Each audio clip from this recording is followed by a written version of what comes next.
guys, what is up? Welcome back to my channel. I'm so excited for today's video. I saw a TikTok about 3 or 4 days ago. It mentions loving an interconnected small town romance series where every sibling gets a book and by the end they're all one big found family. Yes. That TikTok made me realize that that is pretty much all I read. Once I find a series like that, it's over. I read every single book of the series and then I find a new one, a new series. That TikTok had so many likes and so many people commenting their favorite series with that trope. So I decided to make a video sharing some of my favorite books with that trope because it apparently is really popular and I'm always happy to share. I'm going to start off with an obvious one, which is the Chestnut Spring series by Elsie Silver. This is kind of a cowboy series set in Canada. The first book in the series is called Flawless, and it is about Summer and Rhett. It's an enemies to lovers, forced proximity. She's his assistant and he's a bull rider. I usually don't like enemies to lovers, but Elsie Silver always finds a way to pull it off. So I loved this book. The second book in this series is about Summer's best friend and Rhett's brother, and this book is called Heartless. This book is about Cade and Willa, and Cade is a single dad who's in need of a nanny so that he can go off and work on his ranch. And so he hires Willa. This one is a textbook example of a grumpy sunshine, and it is so perfect. Next in the series is Powerless. This book is about Jasper and Sloane and their childhood best friends. He plays hockey professionally and she's a dancer. She gets engaged. He's been in love with her for forever, and so he's obviously not happy about it. But then when she runs away from her wedding to him, and then they go on a road trip together. So this is a friends to lovers forced proximity romance, and it is chef's kiss. Next in this series is Reckless. This is about Summer's sister, Winter, and Rhett's good friend and fellow bull rider, Theo. This is an accidental pregnancy enemies to lovers book. Theo obviously is a bull rider and Winter's a nurse, and it's a reverse grumpy sunshine. So Theo is super outgoing, super happy-go-lucky, and Winter is much more calculated, much more calm, cool, collected. I wouldn't really say grumpy, but she's definitely not the most personable person out there. The final book in the series is Hopeless. This book is about Bo and Bailey. Bo is one of the Eaton brothers, so he's brothers with Cade, Rhett, and Jasper. This is a friends to lovers forced proximity fake engagement book. Bo is a veteran and everyone in the town loves him, loves his brothers, but he's going through some things, so he's kind of keeping away from people, and he wants to convince them that he's doing all right. Whereas Bailey, on the other hand, comes from a family that everyone in the town hates. Overall, this series is a 5-star series, and it's popular for a reason. It's so good. And while we're talking about Elsie Silver, I might as well talk about the Rose Hill series. The first book in the series is called Wild Love. It's about Ford and Rosie. Ford's a billionaire and Rosie needs a job. So of course Ford hires her. He's best friends with her brother, and they're also kind of frenemies. He's also kind of a single father, which is the tie-in among all of these books in the series. They're all single fathers. And then the next book in the series is Wild Eyes, which is about Weston, a single father, and Skylar, who's a pop country music artist, but she needs to get away for a little bit, and so she stays with Weston in his little farmhouse. And then the most recent book to come out in the series is Wild Side, which is about Tabitha and Reese. Both of them want custody over Tabitha's late sister's daughter. So this is like a forced co-parenting enemies to lovers book, and this one is chef's kiss too. Of course, I do have to mention the Gold Rush Ranch series.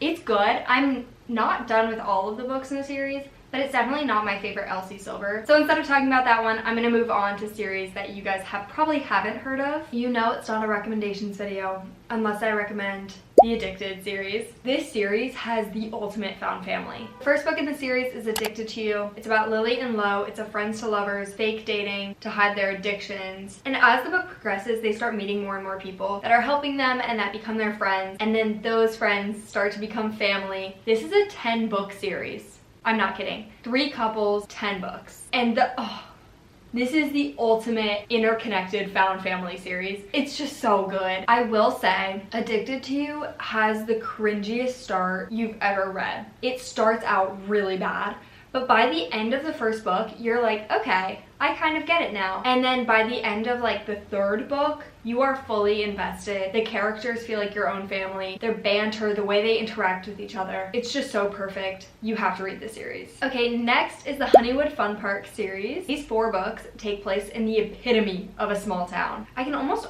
only describe it as like a college town. Like they have a bar, They have a yoga studio. That's about it. But they also have an amusement park, which is like Winnie the Pooh themed. So imagine Disney, but Winnie the Pooh. The first book in the series is called All Downhill With You. This is an enemies to lovers with Lorelai and Emery. The second book in the series is called The Fiction Between Us, and this book is about Quinn and Landon. This is a crush to enemies to coworkers to lovers fake dating romance. In this one, she's a theme park actor, like, you know, the people in the character costumes. She's like the princess, and they need someone to play the prince for like a media thing, and so he has to pretend to be her prince while they're at work, and then they obviously hate each other when they're not at work. The third book in this series is Our Ride to Forever, and this is about Theo and Orson. This is a marriage of convenience, which I think is so fun, and you don't really see a lot for purposes other than like media and fixing someone's image if they're famous. So it's so fun to see it in terms of like a small town. They're ordinary people. He owns a bar, she owns a yoga studio. It's like kind of a friends to lovers. I loved this book. I think this one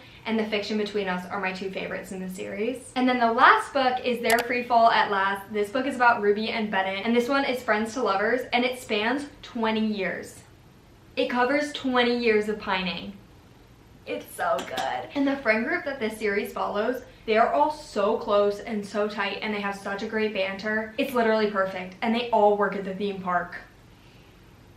It's so good. Okay, next is another series that I absolutely love. It's the Regency Vows series. This one I've talked about a lot because it's like Bridgerton but better and way more rom-com-y. Like, these have had me laughing out loud, and that's not something that I normally do when I'm reading. The series starts with To Have and to Hoax, which is about Violet and James. This is like a lovers to enemies to lovers. They're already married, but they had a falling out, and now they don't really talk to each other anymore. And then there's a whole prank war. It's really funny and so good. The next book in the series is To Love and to Loathe. This book is about Diana and Jeremy, and this is a friends with benefits to lovers that is so good because you can tell they actually really like each other and that it's not purely physical, which I feel like is a problem with a lot of friends with benefits to lovers books, but not this one. Next we have To Marry and to Meddle with Emily and Julian. This one is a marriage of convenience, and it is so good.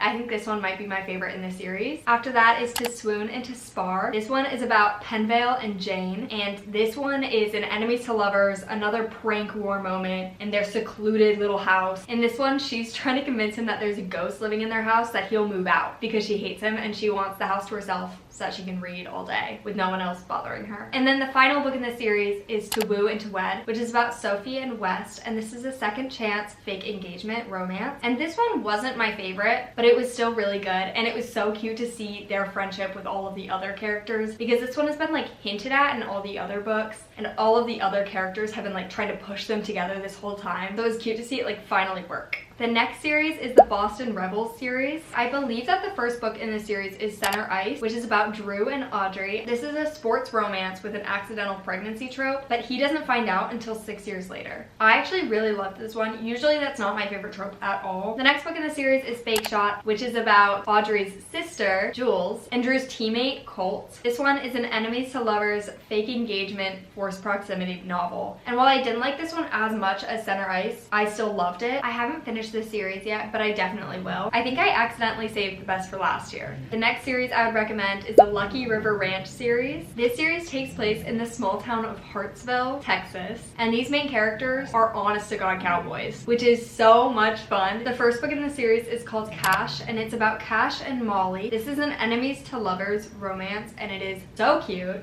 The second book in the series is probably one of my favorites. It's called Wyatt, and it's about Wyatt and Sally. This is a friends to lovers romance with more pining than I've ever seen in a book before. And then the third book is called Sawyer, and this one is about Sawyer and Ava, and they're both single parents, and they have a one-night stand, and then they realize that she's moving to the same small town that he happens to have a ranch in. It's perfect. Okay, and the final series I have to recommend is the Windy City series. And this one you probably have heard of. We'll let it slide. So throughout this whole series, the male main characters are athletes on either basketball, hockey, or baseball teams. and they play for Chicago, which is literally perfect because that's where I am now. The first book is called Mile High. This one's an enemies to lovers. He plays hockey, she's a flight attendant. The second book is called Right Move. This one's a fake dating and forced proximity romance. The third book in the series is called Caught Up. This is a single dad and nanny romance. The fourth book is called Play Along. This is a workplace romance with a marriage in Vegas turned marriage of convenience. And the most recent and probably final book in the series is called Rewind It Back, and this is a friends to lovers dual timeline book.